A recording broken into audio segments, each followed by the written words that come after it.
وبعد ذلك أدعو الأخ محمد حذيفة أن يأتي إلى المنصة ويخطب أمامنا.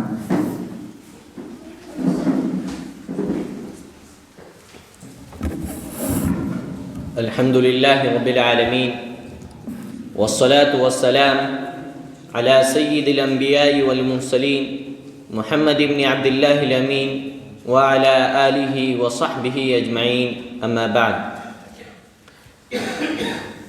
رئيس الحفلة المؤقت وأساتذة الأعزة وإخواني في الله، أريد أن ألقي أمامكم خطبة وجيزة مهمة حول الموضوع خطبة حجاج بن أبي يوسف.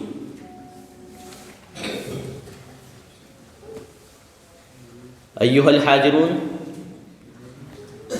يا أهل العراق، إن الشيطان قد استبطنكم فخالة اللحم والدم والعصب والمصامع والأطراف والشغاف، ثم مضى إلى الأمخاخ والأسماخ، ثم ارتفع فعشش، ثم باد وفرخ فحشاكم نفاقا وشقاقا. قد اتخذتموه دليلا تتبعونه، وقائدا تطيعونه، ومؤامرا تستشيرونه، فكيف تنفعكم تجربة أو تعزكم وقعة أو يحجزكم إسلام أو يردكم إيمان؟ ألستم أصحابي بالأهوات حيث رمتم المد وسعيتم بالغد وظننتم أن الله يخذل دينه وخلافته، وأنا أرميكم بطرفي وأنتم تتسللون لبادا وتنهزمون سراعا. ويوم الزاوية وما يوم الزاوية، بها كان فشلكم وتنازعكم وبراءة الله منكم ونقوص وليه عنكم، إذ وليتم كالإبل الشوارد إلى أوطانها، النوازع إلى أوطانها. ولا يلوي الشيخ على بنيه حتى عضكم السلاح وقصمتكم الرماح. ويوم دير الجماجم وما يوم دير الجماجم، بها كانت المعارك والملاحم، بضرب يزيل الهام عن مقيله ويدهل الخليل عن خليله.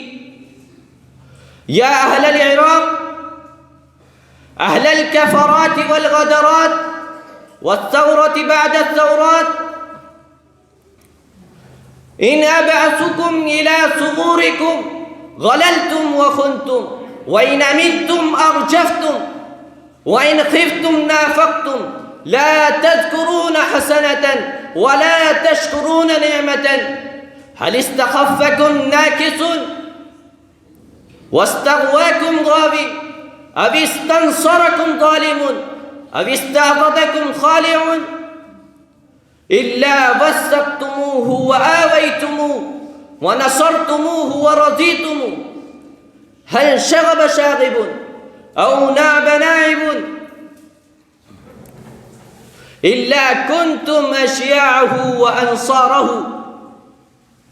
ألن تنهكم المواعظ؟ ألن تزجركم الوقائع؟